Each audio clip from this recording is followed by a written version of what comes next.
നിങ്ങൾ ഈ പറഞ്ഞ തുകയിലൊന്നും ഇത് നിൽക്കില്ല. പൊതുവെ പറയുന്ന ഒരു പരിഭവമാണ് പാരൻസിൻ്റെ ഭാഗത്ത് നിന്ന്.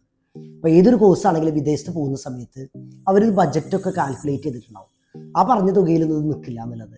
അത് എന്തുകൊണ്ടാണെന്ന് ചോദിച്ചു കഴിഞ്ഞാൽ, ഒന്ന് നിങ്ങൾ തെറ്റായി മനസ്സിലാക്കിയത് കൊണ്ടാവാം, രണ്ട് നിങ്ങളെ തെറ്റിദ്ധരിപ്പിച്ചത് കൊണ്ടാവാം, മൂന്നാമത്തെ ഒരു വില്ലനും കൂടിയുണ്ട്.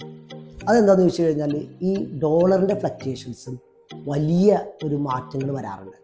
അപ്പോൾ നമ്മളെപ്പോഴും ബജറ്റ് പ്രിപ്പയർ ചെയ്യുന്ന സമയത്ത് ശ്രദ്ധിക്കേണ്ട ഒരു കാര്യം എന്താണെന്ന് ചോദിച്ചു കഴിഞ്ഞാൽ, ഒന്ന് നമ്മൾ കൃത്യമായിട്ട് മനസ്സിലാക്കുക എന്തൊക്കെ എക്സ്പെൻസ് നമുക്കുണ്ട് എന്നുള്ളത് മനസ്സിലാക്കുക. രണ്ടെന്താണെന്ന് വെച്ച് കഴിഞ്ഞാൽ, നമ്മുടെ ഈ ഡോളറിൻ്റെ ഫ്ലക്ച്വേഷൻസ് എത്രമാത്രം മാറാനിടയുണ്ട് എന്നുള്ളതൊരു കാൽക്കുലേറ്റഡ് മൂവ് നടത്തുക. നമ്മൾ പ്രീവിയസ് ഇയറൊക്കെ കണക്ക് കൂട്ടിയിട്ട് അതും കൂടെ നമ്മൾ ഒന്ന് മനസ്സിലാക്കുക. ആ ഡിഫറൻറ്റ് വരാനുള്ള ആ ഗ്യാപ്പ് കൂടെ വരാനുണ്ട് എന്നുള്ളത് മനസ്സിലാക്കിയിട്ട് അതും കൂടെ ഉൾപ്പെടുത്തിയിട്ടുള്ള ബജറ്റ് തയ്യാറാക്കുക എന്നുള്ളതാണ്. അപ്പോൾ ഒരു 3-4 വർഷം കഴിയുമ്പോൾ ഇപ്പോഴുള്ള ഡോളറിൻ്റെ റേറ്റും അന്നത്തെ ഡോളറിൻ്റെ റേറ്റും തമ്മിലുള്ള വ്യത്യാസം വലുത് തന്നെയാണ്. അപ്പോൾ അതും കൂടെ ഉൾക്കൊണ്ടിട്ട് നമുക്കൊരു ബജറ്റ് പ്രിപ്പയർ ചെയ്താൽ വളരെ സിമ്പിളായിരിക്കും എന്നുള്ളത്.